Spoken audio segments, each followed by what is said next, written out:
Hello, everyone. Welcome into Above My Pay Grade. My name is Eric. Let me know if you can hear me in the comments. Impromptu live, hitting the road tomorrow for Christmas. Want to get on here, talk about a couple stories, and get your questions if you guys have any. Hello, everyone. Um, I had a subscriber ask me a question the other day that I wanted to get to, but first I saw this article that I wanted to show you guys. Here, let me pull this up. So I'm sure most of you guys are familiar, but the U.S. dollar and the DXY, like what are other currencies doing in relation to it? And this is why my thesis is uh, you're going to see emerging markets in this dollar-based system struggle first, and then you're going to see Western countries like Canada, England, the EU, all start to have more difficult inflation problems, and then the United States last. Kind of dollar milkshake theory, essentially. But these are major currencies since 2021 in comparison to the dollar. And what this means in layman's terms is if these people settle in a neutral reserve asset or currency in dollars, they sell their currency to get said dollars. And so you can see a lot of these currencies, the Australian dollars lost 10%, the British pounds lost 9%, the euros lost 12.7, the Japanese yen 23.5.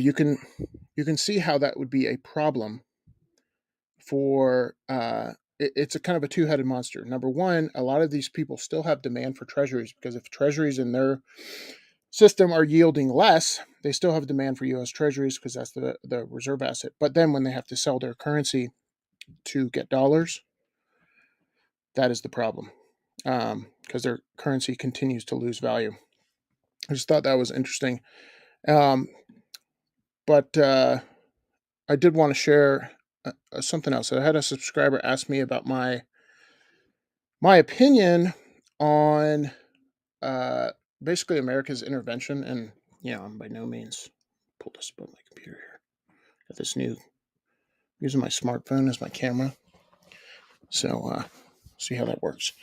But I had a subscriber ask me about America's intervention around the world, and it got me thinking. Like a lot of people want simple answers to complex problems, and obviously the world is very complex. A lot of nuance, but I think it's important to have rules of thumb when it comes to your I don't know your rule, like how you view things.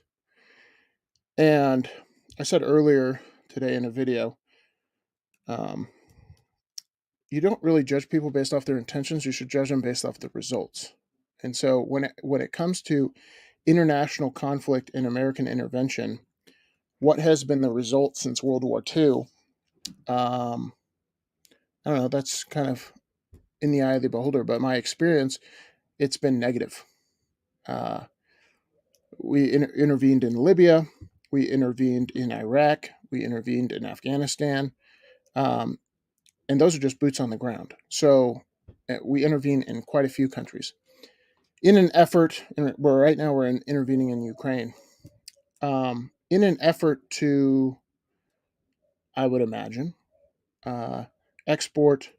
And what we were saying about Afghanistan is export American democracy and ideals to Afghanistan. And I've been to Afghanistan twice. And the craziest thing about it to me when I was there was I didn't understand, and I've said this before in videos, what we were doing there. Nobody did. Um, like some people said, I've got a crying kid upstairs, so sorry if you can hear that. Live streaming as a dad. That's how it works. Um, but some people said, "Hey, we're here to build democracy," and if you worked with your Afghan counterparts, because we were training their military quite often, and at the tail end of our deployments there, they were doing most of the missions. And they weren't. There was a select few of the Afghan National Army that were really good at their jobs, but the majority were absolutely horrifically bad. And there was cultural differences, massive cultural differences. For instance, they had the idea of showing up on time was a foreign concept to them, and in the military business, that that's not that's just not okay. That's mission fail. About like showing up on time, and people go AWOL all the time. My point being is we were told one thing as Americans about what we were doing over there, and then the truth on the ground was totally and completely different, in my experience.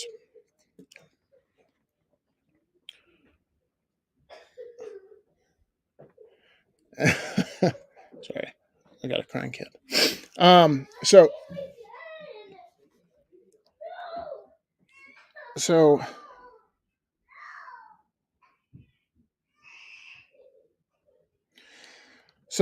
my point is, um, I wonder what you guys have to say, but why why does America intervene in a lot of these places? My humble opinion is not to spread democracy abroad; it's to protect the dollar, um, and also to protect other countries who don't have as big of a military because we use their oil to protect the dollar. And do I think American intervention in a lot of these countries is a net positive? My experience, that's that's a no. I'm that we did some good things in Afghanistan for sure. A lot of people don't know about Afghanistan. It was more advanced in the 1970s than it is today, culturally speaking. Like people used to go there for vacation, go skiing there, yada yada. Um, so yes, it's a complex topic, but I just don't think, and it can't be summed up in like a sentence, like, "Hey, we shouldn't intervene anywhere, anytime." But I think we should focus on uh, America's goals, which is support and defend the Constitution of the United States and to support American citizens, and especially as I did a video earlier that will come out later about Ray Dalio's 5 phases of kind of an economic collapse, and um, when you're in the tail end of your sovereign debt crisis, like we're in, where people think we're still rich as a country, but we're really not. We're running on credit, both individually and as a country. You're going to have issues. And a lot of that money is going to the military. So sorry about that. That kid has it's part of the job, I guess. One other thing I wanted to show you, and let me know if you guys have any questions for me. I think this will be my last live stream. I'm headed out to see family in Chicago, where I originally hail from. So I'm hitting the road with the 3 kids tomorrow. Wish me luck. I wanted to saw this article the other day. 70% of Americans struggling to pay grocery bills, survey finds. So what Washington is saying and the truth on the ground floor, obviously totally different. The good measuring stick, I heard this the other day too, of how inflation is going when the CPI read comes out, because a lot of us are kind of macro nerds and we pay attention to this stuff. We're like, hey, go to your local Target or your local Walmart, stand outside the front door and say, hey, guess what? CPI went down to 7.1%. What are people going to say? They're going to say, number one, what's CPI? And you're telling me inflation went down? Most of them are going to say, you're blowing smoke. So, more than 2/3 of Americans are having a hard time affording groceries, according to this poll. And where are they getting the extra money? Number one, they're living on credit cards. And number two, they're cutting um, some of the luxury items that they used to buy.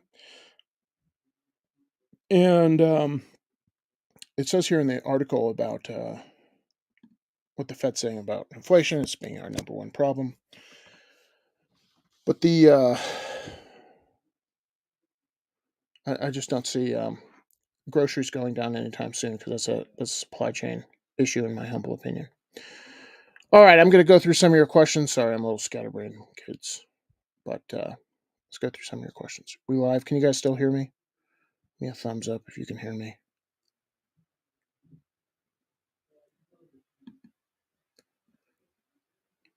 Anyone? Bueller?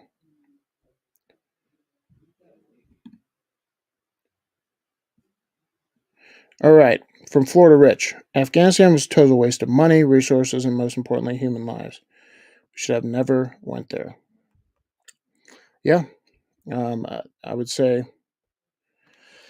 I would say I couldn't agree more with you to a certain extent. One thing I thought about, I saw this on Twitter. How long would we have been there if we didn't have a fiat money? If we didn't print our way through Afghanistan, I don't think we would have been there past 2003. The other thing that I thought was odd about Afghanistan, if you looked at who we were fighting, obviously the terrain was a huge issue, and you're fighting an ideology, which is you're not going to eradicate. But um, the world's most powerful military is fighting essentially people that um, have the technology of the 1950s, and yet we were over there for 20 years. It's been long stated that Afghanistan is a place where empires go to die. Russia was there, the British were there. In fact, I was actually sleeping in an old Russian when I was there. I was sleeping in an old Russian compound. All right, from Princess Consuelo Banana Hammock. How much longer do you think we have? If you're talking about till the collapse, I hope. So here's my Pollyanna view. I hope through cryptocurrency. Some of you may be fans, some of you not, but I hope we build parallel economies. So as one economy starts to crumble, meaning the fiat, the dollar system, another one starts to take its place. Because anything that happens rapidly is not good. So the people who are advocates of Bitcoin, I'm an advocate of Bitcoin, that say, "Oh, I wish there was hyper Bitcoinization tomorrow." It comes with consequences. There's a reason people are going to that. Same with gold. There's a reason people are wanting to use gold all of a sudden, and that's because the system itself has collapsed. I think we have longer than most. Um, I err on the side of like a decade. And the reason I say that is basically if you listen to pundits when they give a timeline, it always takes longer than they think. The 2008 financial crisis, a lot of people saw that. Michael Burry saw that, but he was very early. He was like 3 years early. And I think when you see, I think you can start putting timelines on it, not specific, but obviously it's getting closer when you start to see dominoes fall in these Western countries. The pound, the Canadian dollar. Um, if you start to see problems there, because their problems are worse than ours because they don't have the world reserve currency. So when you see problems there, that has a global effects for a global economy, and it will affect the U.S. dollar. So in a way, like I said before, it might strengthen it. Um, but you always should ask compared to what. Um, so how long do we have before hyperinflation? That in reference to your last question, I don't think we're going to hyperinflate anytime soon. Um, I've mentioned this before, but I'm reading the Death of Money about Weimar Germany, and they printed such gargantuan amounts of money, and we are printing gargantuan amounts of money too. Don't get me wrong, but you should ask yourself why we didn't have inflation, drastic amounts of inflation in 2008, because there was money printing, air quotes, but where'd the money go? Because unless it's in the hands of your everyday American, it doesn't have this drastic effect on inflation. Because we didn't see inflation until we started to see stimulus, massive amounts of stimulus. So that would be another sign. If you start to see these foreign countries failing and their currency failing, then you see the American government, which is not out of the realm of possibilities, react by saying, you know what we need to do? We need to give money to the people. We need more stimulus. Um, and because we need stimulus, then we need more stimulus. That's kind of how the system works. It's as Peter Schiff says, it's like a heroin addict. You need more of the drug to get high again, and that's kind of how the economy works too. If you're stimulating the economy, then the economy has these distortions, and therefore people are relying on stimulus. And so to keep that high going, you have to print even more, get even bigger stimulus checks. Hopefully, I answer your question. Um, I don't think it's coming soon. I think this decade will be one of inflation, but not hyperinflation. I think we're going to see between 5 and 10%, maybe even up to 15 over this decade. Vietnam wouldn't have happened if there was no fiat. Fair enough.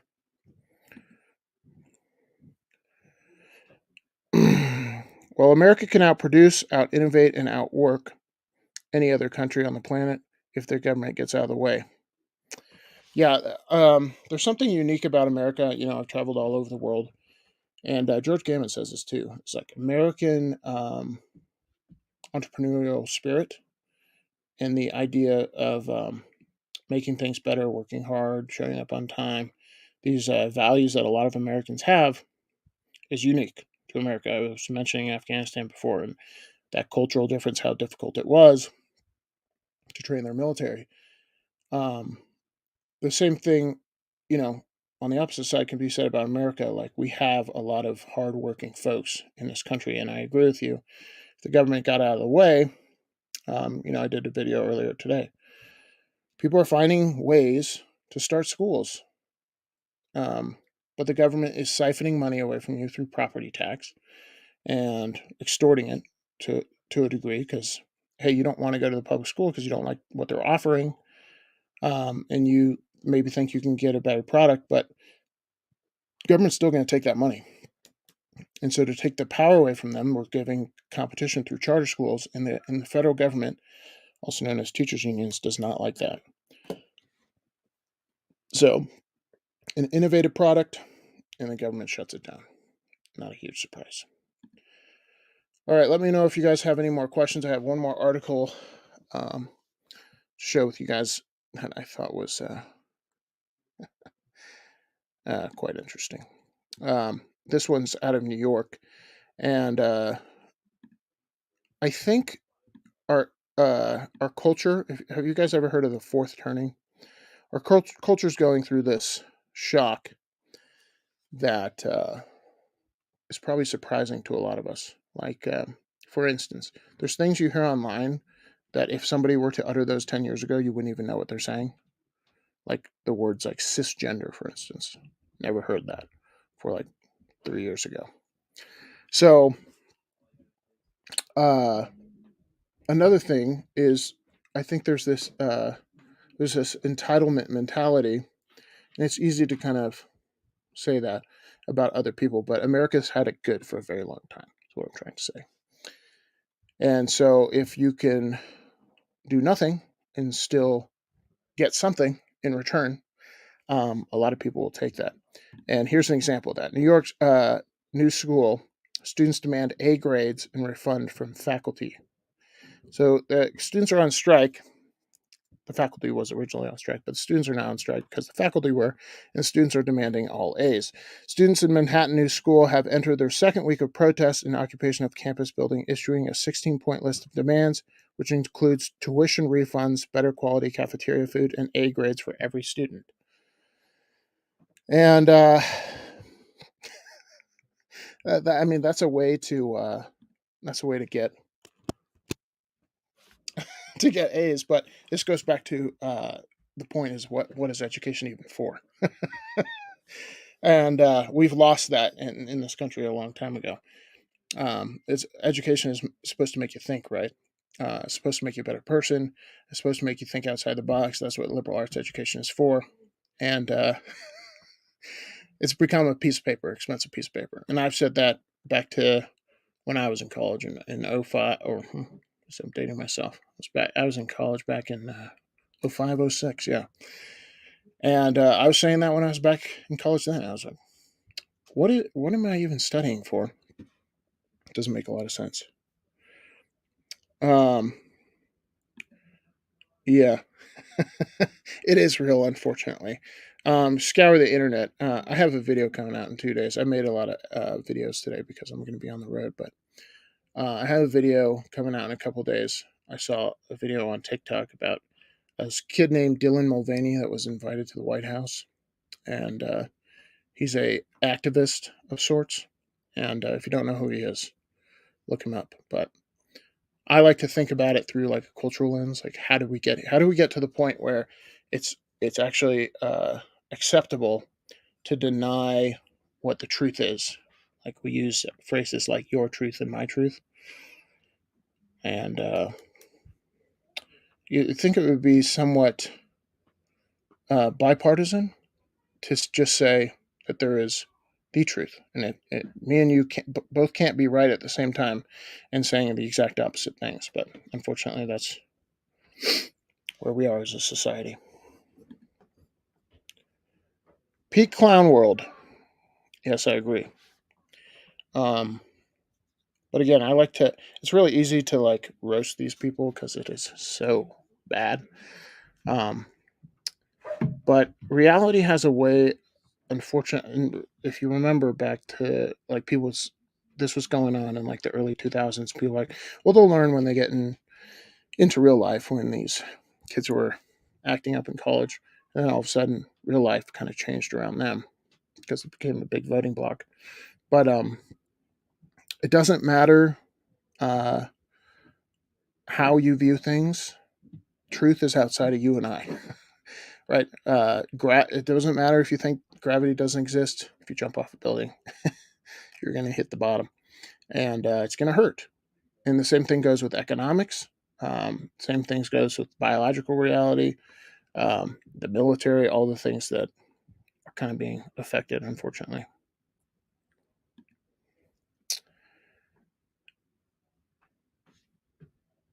Yeah. Um, Pi War says, and I worked 2 jobs, broke myself to get a degree. I feel like I was suckered now. Yeah, colleges have it made, to be honest. They have the greatest business model because they convince everyone that it's your ticket to success, and you should go into debt, and they jack up prices and yada yada. And if you really ask yourself, what are you learning? Because most freshmen don't know what they want to do. But if you ask them why they're at college, they think it'll provide for them a better life. And I think this generation, like the millennial generation, was had this perfect storm because millennials' parents, when they went to school, that actually was true. And college was a lot cheaper. So millennial parents told their millennial kids, hey, you need to go to college. You need to get your degree. Demand shot through the roof. Quality shot down. But I think the free market, if it's allowed to work, once again, education in the system is an extortion racket. But if the free market's allowed to work, if we get the government out of this taxing of people to provide education, free market will provide good schools. Again.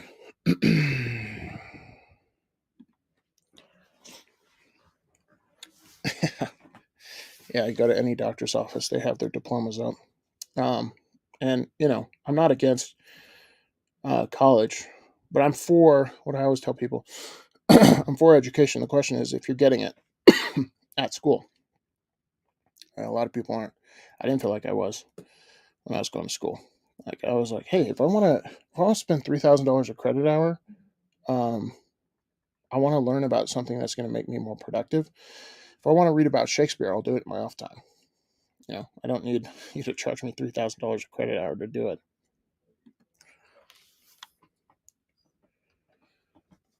The Fed and Treasury want to pretend they aren't broke. The rest follows. Yeah. Um, a lot of people were calling for this to happen in '08 too. Like, this is the tipping point. It's finally going to happen.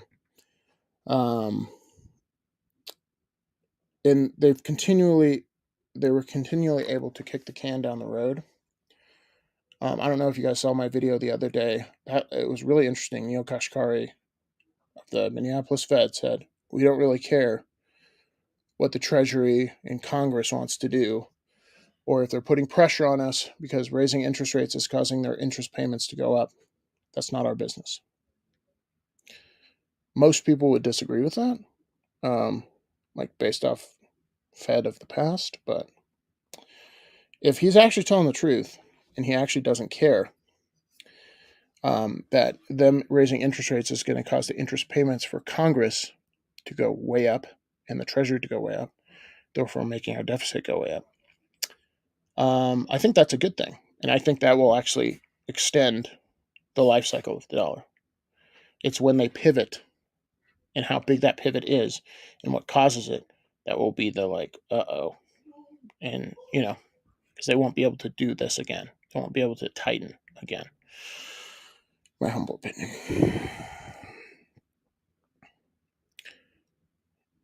Yeah, I agree with you, man. I don't know what generation you are, but I was in that generation where it was like everybody goes to college, and I don't. Again, college isn't like on its face bad, but it's way overpriced, and like just the like prereqs alone, you're like, hey, you need to go to school, and you're going to learn how to be a nurse, but first you need to learn about German polka history and underwater basket weaving.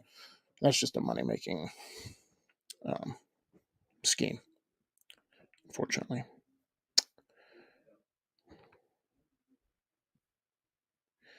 People being brainwashed against their will, are they willingly being drowned in BS? If you're talking about society, that's a big question. I think brainwashed, like I did a video a while ago. And if you don't know, in the military, I actually teach, like, part of my job is to teach propaganda and how to avoid it. And so when COVID was happening, I was like, hello, uh, this is like out of the playbook. Um, but good propaganda is propaganda. It sounds obvious, but it's propaganda that you don't think is propaganda, right? It's something that you automatically believe in, you have some kind of emotional attachment to, and there's a certain amount of truth to it, but the majority of it's lies. And so when you say brainwashed, I think we have become partisan on both sides. So people want to own the other side or point out their hypocrisy.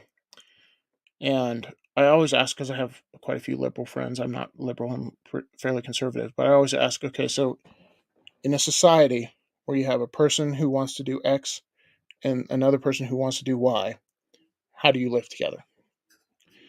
And the answer should be not have somebody in the middle, and where you get most of your friends to like beat up the other guy, metaphorically speaking, tax him, destroy his livelihood, yada yada.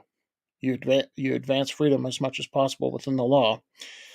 Um, but we live in this world of, and COVID kind of tipped it over the edge, where it's like liberals wear masks, conservatives don't wear masks. Uh, there's a certain group of people that question the vaccine. There's another group of people that thinks the vaccine is the second coming, and that's a very odd phenomenon. But I think it has to do with like this herd mentality of human beings, which I think we naturally kind of fall into. I try to not do that. Um, I try to be objective, but even I have my biases.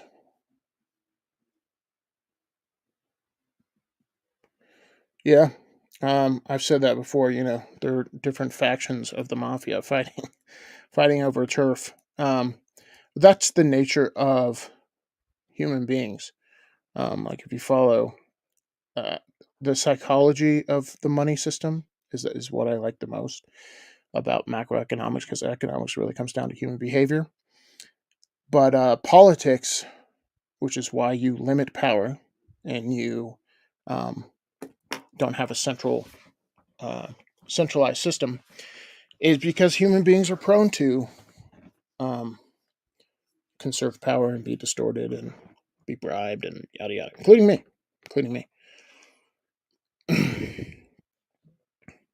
But that's kind of how they stay in power, is point out the other side's faults. That's what they continue to do. But the Overton window has shifted to the left. So, the right today politically is pretty much like the left of 15 years ago. The fact that they make side physic, physically visible really makes me worry.